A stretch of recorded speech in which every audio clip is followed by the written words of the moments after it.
নমস্কার। আপনাদের মধ্যে যারা প্রবীণ নাগরিক রয়েছেন, বার্ধক্য ভাতা, বিধবা ভাতা কিংবা প্রতিবন্ধী ভাতার জন্য ওয়েট করে রয়েছেন, তাদের জন্য রয়েছে একাধিক তথ্য।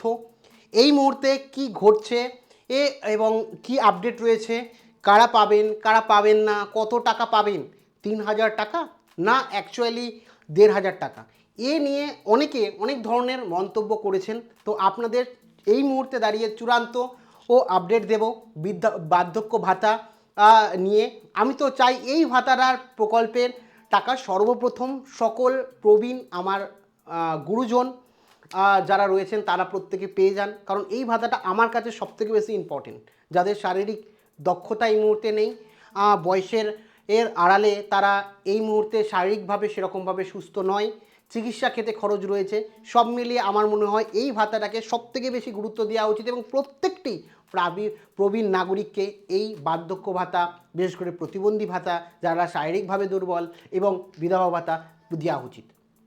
তো সমস্তটা আমি এক্সপ্লেন করব ও কাজেই এই মুহূর্তের আপডেট সহ ভিডিওটিকে প্রথম থেকে শুরু করে শেষ পর্যন্ত ওয়াচ করো। ভিডিওটিকে অতি অবশ্যই ভালো লাগলে একটি লাইক প্রদান করো। আমাদের পরিবারের সদস্য না হয়ে থাকলে এই যে সাবস্ক্রাইব বাটন রয়েছে, সাবস্ক্রাইব বাটনে ক্লিক করে পাশের বেল আইকনে ক্লিক করে অল নোটিফিকেশনে ক্লিক করে রাখো, যাতে সমস্ত তথ্য সবার প্রথমে সম্পূর্ণ বিনামূল্যে পেয়ে যেতে পারো।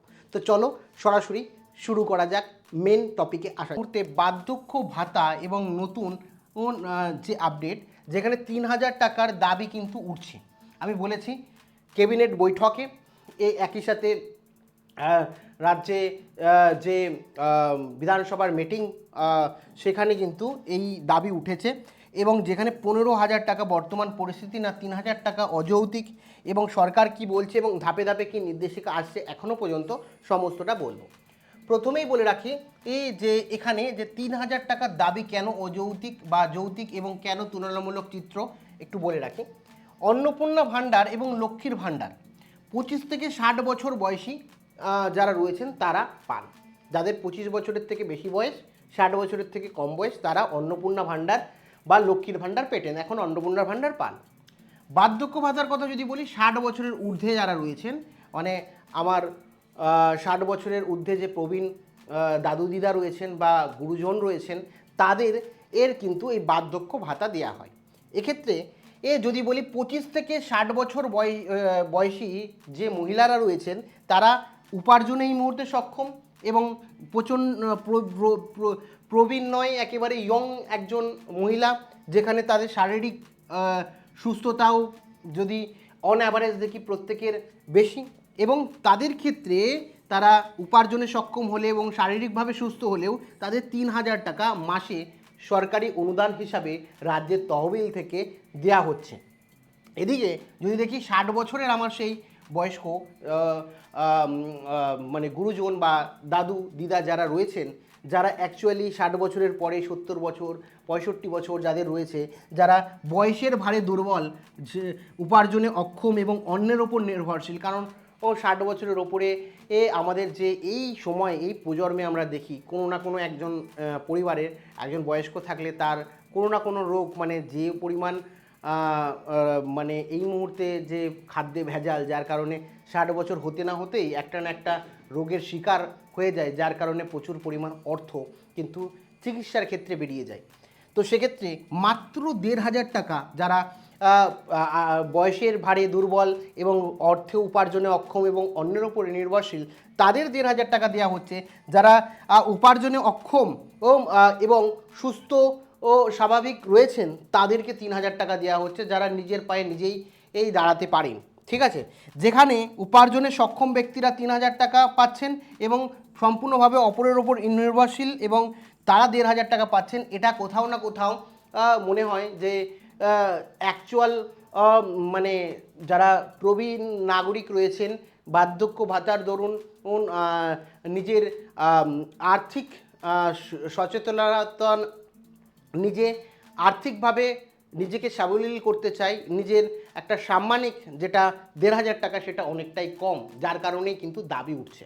তো এখন সরকার কি বলছে, প্রতিশ্রুতি যেটা বাস্তবায়ন, যে প্রথমে বলা হয়েছিল যে কত টাকা পাওয়া যাবে, সরকার জানিয়েছিল যে আমরা রাজ্যে আসার পর 1000-এর যে বার্ধক্য ভাতা সেটা 2000 করা হবে। আমরা সাধুবাদ জানিয়েছিলাম এবং আমরা প্রত্যেকেই চাই যাতে যারা প্রবীণ রয়েছেন তারা এই টাকাটা বেশি পান, এবং সেখান থেকে 1000-এর তুলনায় 2000 টাকার কথা বলা হয়েছিল, কিন্তু বাস্তবে সেটাকে বাদ দিয়ে 1000-এর তুলনায় 1500 টাকা নতুন ভাতার অনুমোদন দেওয়া হয়েছে, মানে 500 টাকা কমিয়ে দেওয়া হয়েছে।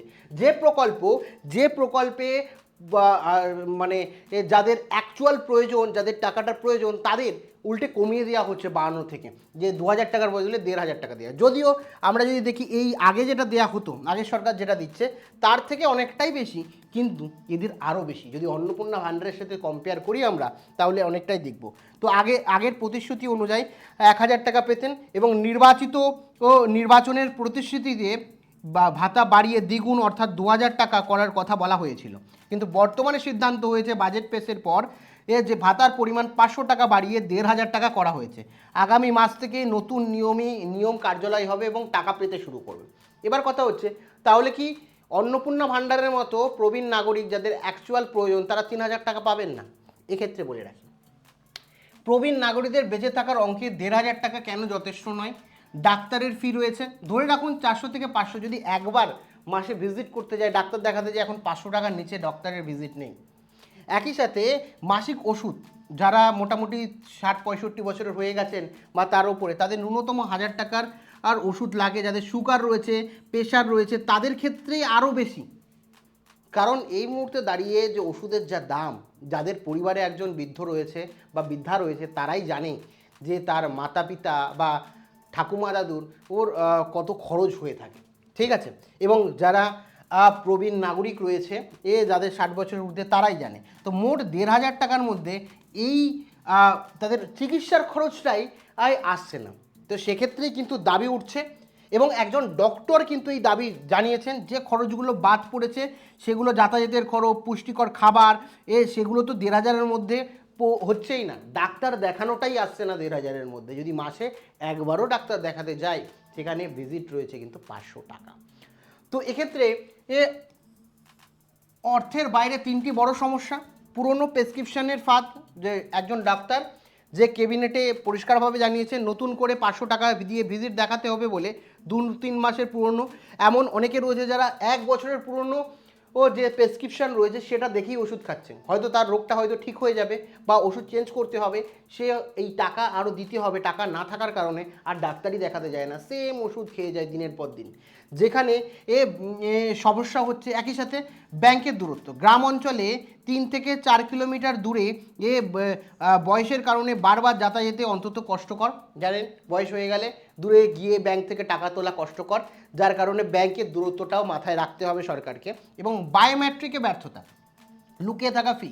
এই বায়োমেট্রিক যখন বয়স হয়ে যায়, বায়োমেট্রিক ঠিকঠাক করে কাজ করে না, বয়সের কারণে আঙুলের ছাপ মেলে না, যেখানে সাইবার ক্যাফে বা স্থানীয় দোকান থেকে টাকা তুলতে পারে না, এবং যার কারণে দূরে গিয়ে ব্যাংকে টাকা তুলতে হয়। এবং যদি সাইবার ক্যাফে থেকেও টাকা তোলে, সেক্ষেত্রে তাদের এই 1500-এর মধ্যে প্রায় 10 টাকা তো আমি বলবো না, প্রায় 100 টাকা, 100 থেকে মোটামুটি 50 থেকে 100 টাকা তাকে কমিশন দিয়ে দিতে হয় যতবার তুলতে যাবে। ধরুন প্রথমে 1000 টাকা তুললো, তারপরে 1000 টাকা তুললো, তো এখানে 100 টাকা কমিশন, আবার 100 টাকা কমিশন, এরকমও ব্যাপার রয়েছে। তো সব দিকেই দেখতে হবে প্রবীণ নাগরিক, যাদের হয়তো পরিবারে অন্য কোনো সদস্য আছে, যাদের নেই, যারা শুধুমাত্র বৃদ্ধি একটা পরিবারে রয়েছেন, তাদের থেকেও আরোই সমস্যা।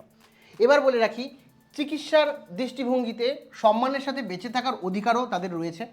দীর্ঘ দিনের চিকিৎসার পেশার অভিজ্ঞতায় গ্রাম অঞ্চলের দরিদ্র ও প্রবীণ নাগরিকদের কষ্ট নিজের থেকে দেখেছে, এবং 1500 টাকায় বয়স্কদের চিকিৎসা বা ওষুধ খরচ মেটানো সম্ভব নয়। তাই এই ভাতাকে 3000 করা প্রয়োজন, এমনই জানিয়েছেন ডক্টর বিজয় মুখোপাধ্যায়। তিনি একজন সার্জেন্ট এবং গাইনোকোলজিস্ট, এবং বর্তমানে বিধায়ক ও জামুরিয়ার বিধায়ক তিনি, ঠিক আছে। এই ডক্টর বিজন মুখোপাধ্যায় সরাসরি এই দাবি তুলেছেন। রাজ্যের কাছে এই দাবি ব্যক্তিগত স্বার্থে নয়, বরং প্রবীণদের আত্মসম্মানের সাথে বেঁচে থাকার ন্যূনতম চিকিৎসার ব্যয়টুকু তাদের হাতে দেয়া হোক, যাতে তারা চিকিৎসাটুকু নিজের করতে পারে। তাই সরকারের কাছে 3000 টাকা দেওয়ার আর্জি জানিয়েছে। এটা কোনো সোশ্যাল মিডিয়ায় তার আর্জি নয়, এটা কিন্তু সরাসরি এই ক্যাবিনেট বৈঠকে বিধানসভায় কিন্তু এই দাবি উঠেছে, এবং এই নিয়ে কিন্তু রীতিমতো হট্টগোলও লেগে গেছে এবং চর্চিত এই মুহূর্তের বিষয় যে সরকার কিন্তু এই দিকেও নজর দিতে বাধ্য হচ্ছে যে 3,000 টাকা তাদের কিভাবে করা যায়। এবার কি বাস্তবে 3,000 টাকা করা সম্ভব সেটা বলছি, তার আগে বলে রাখি নতুন আবেদন যারা রয়েছেন কোথা থেকে ফর্ম পাবেন এবং কোথায় জমা করবেন এই বলে রাখি। প্রথম ধাপ হচ্ছে আপনার এলাকার সঠিক অফিস বেছে নিন। আপনার গ্রাম অঞ্চল হলে গ্রাম পঞ্চায়েতের অফিসে যান, পৌরসভা এলাকা হলে মিউনিসিপ্যালিটির অফিসে যান, কর্পোরেট হলে কেএমসি বা কর্পোরেশন অফিসে যান, ওখানে গিয়ে ফর্ম সংগ্রহ করুন দ্বিতীয় ধাপে। ঠিক আছে, উপরোক্ত অফিস থেকে সরাসরি বিনামূল্যে ফর্ম সংগ্রহ করুন, কোনো টাকা লাগবে না। এবং তৃতীয় ধাপ ফর্ম পূরণ করুন। ফর্মের সাথে প্রয়োজনীয় নথি বা জেরক্স বা শংসাপত্র বা সেলফ ডিক্লারেশন যেটা আছে যুক্ত করে অফিসে জমা দিন। আমি এই নিয়ে একটা ভিডিও করেছি, আপনি দেখে নিতে পারেন যে কীভাবে ফর্ম লিখবেন, কি জমা করবেন। তো ফর্ম জমা করুন এবং সতর্কতা, আপনি যদি বলেন একটা ডিটেলস ভিডিও আমি বানিয়ে দেবো। ইন্টারনেট থেকে ফর্ম ডাউনলোড করে প্রিন্ট করবেন না। ব্লক বা পৌরসভা অনুযায়ী ফর্মের ফরম্যাট আলাদা হতে পারে। ধরুন একটা ব্লকে যা অন্য ব্লকে সেম নেই, সেম ফর্ম না, কারণ ফর্মটা সরকার নিজে তৈরি করছে না। আলাদা আলাদা ডিস্ট্রিক্ট ম্যাজিস্ট্রেট, আলাদা আলাদা বিডিও অফিস আলাদা আলাদাভাবে ফর্ম ডিজাইন করে ফর্ম নিচ্ছে। সেই কারণে আপনার পঞ্চায়েত বা আপনার মিউনিসিপ্যালিটি বা আপনার কর্পোরেশন থেকে আপনি ফর্মটা সংগ্রহ করে ফিল আপ করে জমা দিন যারা নতুন রয়েছেন। আর যারা পুরনো রয়েছেন তাদের কোনো চিন্তার বিষয় নেই, তাদেরকে কিন্তু অটোমেটিক ভেরিফিকেশন করা হয়েছে। এবার অনলাইনে আবেদনের ফাঁদ বলি, উমঙ্গ পোর্টালে আবেদন করবেন না এই মুহূর্তে। রাজ্য সরকারের স্কিম এর মধ্যে অফলাইনে অফিসে গিয়ে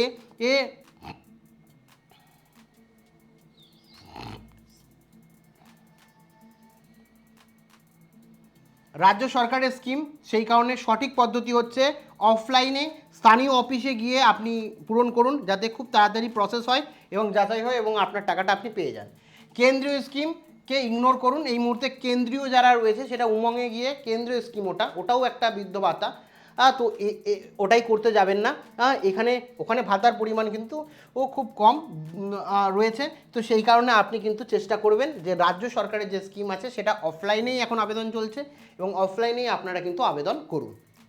এবার বলে রাখি সবথেকে গুরুত্বপূর্ণ নিয়ম, আয়ের সংশয় ঘোষণাপত্র অর্থাৎ সেলফ ডিক্লারেশন। এখন আর কাউন্সিল বা প্রধানের ইনকাম সার্টিফিকেটের প্রয়োজন নেই। আপনি অফিস থেকে দেওয়া সংশয়পত্রে সেলফ ডিক্লারেশন পূরণ করুন। এখানে আপনার ছবি দেবেন, সমস্ত ডিটেলস দেবেন এবং আপনার আয় কত, আপনি যদি এই মুহূর্তে কোনো রকম টাকা ইনকাম না করে থাকেন তাহলে 0 দেবেন। ঠিক আছে, এবং পরিবারের মোট আয় কখনোই লিখবেন না এখানে। শুধুমাত্র আবেদনকারী বা প্রবীণ নাগরিক নিজস্ব আয় লিখবেন। অনেকেই কি করে যে পরিবারের আয় লিখে দেয় মোট আয়। আপনি বর্তমানে যদি কিছু অফিসিয়ালি না করে থাকেন, প্রত্যেক মাসে নির্দিষ্ট পরিমাণ অ্যামাউন্ট ইনকাম না করে থাকেন, কোনো কোম্পানিতে কাজ না করে থাকেন, তাহলে অবশ্যই সেটাকে 0 দেওয়ারই চেষ্টা করুন। ঠিক আছে, এবং আবেদনকারীর নিজস্ব আয় যদি 500 টাকার কম হতে হবে বা একটি নিজস্ব আয় না থাকা বা আয়ের ঘরে স্পষ্টভাবে 0 লিখুন। যেটা বললাম যে আপনার যদি মাসে 500 টাকা আয় হয়ে থাকে তো 500 টাকা দিতে পারেন, কিন্তু চেষ্টা করবেন যে আপনার যা আয় আছে আপনি যদি কিছু না করে থাকেন তাহলে 0ই বসান, কোনো সমস্যা নেই। এবং পরিবারের আয় কিন্তু ভুলেও বসাবেন না, এখানে পরিবারের আয়ের কথা বলা হয়নি।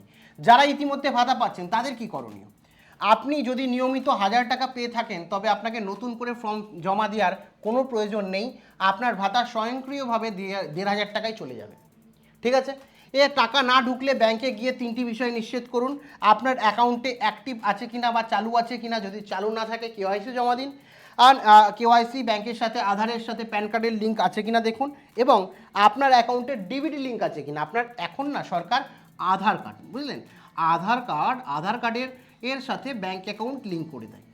এই ব্যাংক অ্যাকাউন্টেই কিন্তু টাকা ঢোকে। তো সেক্ষেত্রে আপনি একটু চেক করে নেবেন, হ্যাঁ, যে আপনার ডিবিটি লিঙ্ক করা আছে কিনা। কারণ সরকার ডাইরেক্ট বেনিফিট ট্রান্সফারের মাধ্যমে আপনার সরকারি অ্যাকাউন্টে টাকা ঢুকবে। সেই কারণে আপনার যে ব্যাংক অ্যাকাউন্ট দিয়েছেন বা যে ব্যাংক অ্যাকাউন্ট রয়েছে আপনার নামে সেটা আধার কার্ডের সাথে লিঙ্ক আছে কিনা। যদি না বুঝতে পারেন তাহলে আপনার পাশে যে সাইবার ক্যাফে আছে সেখানেও যেতে পারেন, যে আমার আধার কার্ডের সাথে আধার কার্ডটা নিয়ে যাবেন এবং ব্যাংক অ্যাকাউন্টের বইটা নিয়ে যাবেন, বলবেন এই আধার কার্ডের সাথে এই ব্যাংক অ্যাকাউন্টটার লিঙ্ক আছে কিনা একটু চেক করে দিন বা করে দিন, তো করে দেবে। বা ব্যাংকে গিয়েও করতে পারেন, যেটা আপনার সুবিধা আপনি করে নেবেন, অবশ্যই দেখবেন।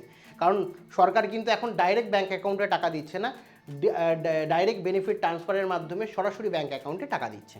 ঠিক আছে, এবার বলে রাখি নিজের আবেদনের স্ট্যাটাস অনলাইনে কীভাবে চেক করবেন। এর ফোন বা কম্পিউটারের সাহায্যে samarth.wbgov.in এই পেজে যান। পেজে গিয়ে আপনি কিন্তু ট্র্যাক অ্যাপ্লিকেশনে ক্লিক করুন। আমি যদি দেখিয়েও দিই, এখানে যাবেন, এখানে লিখবেন samarth.wbgov.in। এটা হচ্ছে নতুন ওয়েবসাইট, নতুন সরকারের। এই ওয়েবসাইটে চলে যাবেন, এখানে এরকম অপশান দেখতে পাবেন। এখানে দেওয়া আছে ট্র্যাক অ্যাপ্লিকেশন।